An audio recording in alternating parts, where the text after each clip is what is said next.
भूमि लूट के खिलाफ विभिन्न आदिवासी संगठनों की रैली में आज भाजपा प्रदेश अध्यक्ष बाबूलाल मांडी ने कहा कि राज्य में बड़े पैमाने पर CNT-SPT एक्ट का उल्लंघन किया गया। मांडी ने जनसभा को संबोधित करते हुए कहा कि विगत 5 वर्षों के दौरान JMM कांग्रेस सरकार के संरक्षण में भू माफियाओं और अधिकारियों की मिलीभगत से CNT-SPT एक्ट का उल्लंघन कर सैकड़ों एकड़ आदिवासी जमीन पर कब्जा किया गया है। बाबूलाल मांडी ने आगे कहा कि गरीब आदिवासियों की जमीनों को भू माफियाओं के चंगुल से मुक्त कराने तक भारतीय जनता पार्टी का संघर्ष जारी रहेगा। उन्होंने कहा कि झारखंड में जमीन की सबसे ज़्यादा लूट वर्तमान JMM कांग्रेस की सरकार में हुई है। हेमंत सोरेन परिवार ने हाईकोर्ट में 108 जमीन की डीड जमा की है। कांग्रेस शासनकाल में अपनी जमीन से विस्थापित लोगों का पुनर्वास भी हेमंत सोरेन की सरकार नहीं करा पाई है। उन्होंने आगे कहा कि वर्तमान सरकार आदिवासियों के नाम पर बस राजनीति कर रही है। वो बस आदिवासी जनता को वोट के लिए इस्तेमाल कर रही है। आदिवासियों के वोट के नाम पर चुनाव के दौरान हेमंत सरकार ने वोट मांगा था।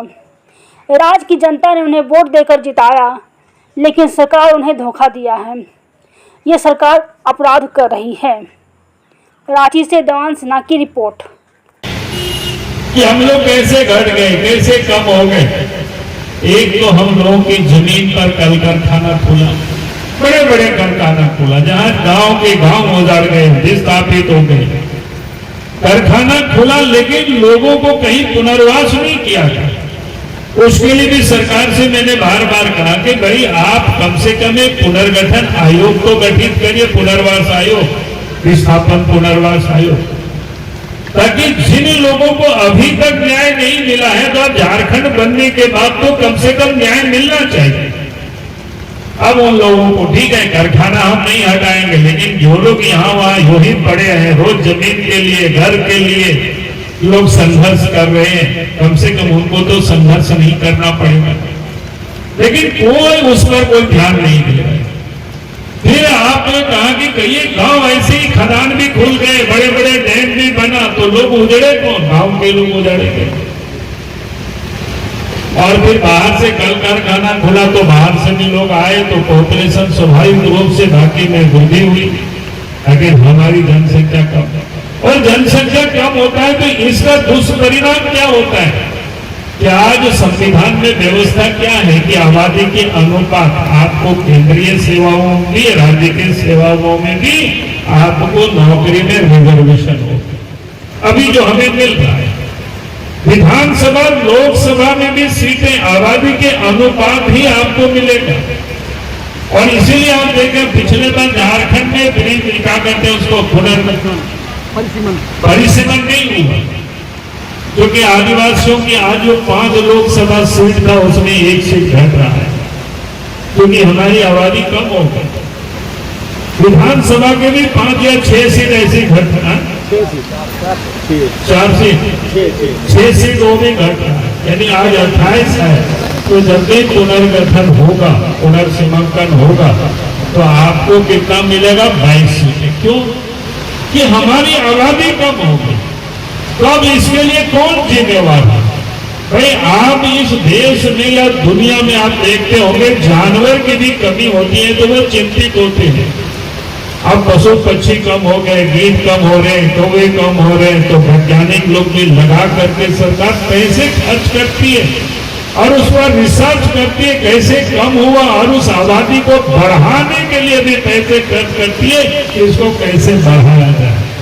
और यहाँ तो इतनी बड़ी संख्या में मानव जाति के एक समूह है जो समूल नष्ट हो रहा है, समाप्त हो रहा है, और उसके बाद भी सरकार चिंता नहीं कर रही है। और उसमें भी हम कहेंगे कि जब मुख्यमंत्री आदिवासी हो तो फिर तो आदिवासियों की तो चिंता करनी चाहिए।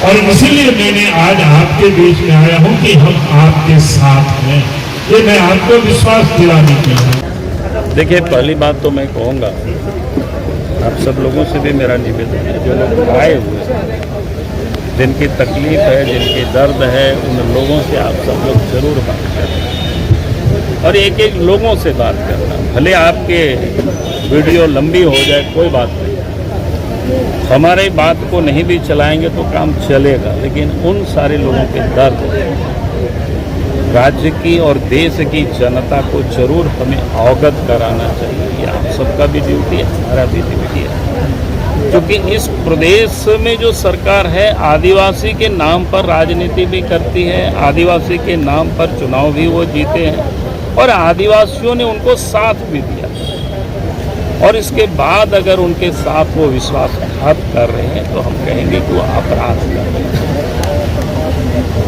और उसके लिए तो अपराधियों को तो जो दंड मिलता है वो दंड मिलेगा समय पर। सर, सादा जमींदारी पट्टा के द्वारा जो जमीन हड़पा जा रहा है आदिवासियों का, कहीं कोलकाता में डीड बनाया जा रहा है, तो क्या कहेंगे? क्या मैं वही बात तो कह रहा हूँ ना, ये सब काम बिना सरकार के संरक्षण में नहीं हो सकता है।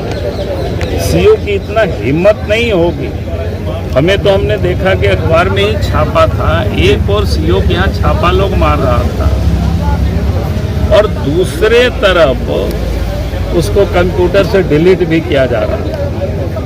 तो इतने सारे काम बड़ी सुनियोजित तरीके से लोग कर रहे हैं और कार्रवाई अभी तक नहीं हो रही है। अगर सरकार उसमें इन्वॉल्व नहीं होते तो कार्रवाई कब का हो गया होता, सीओ के ऊपर एफआईआर होता और सीओ की गिरफ्तारी भी हो जाती।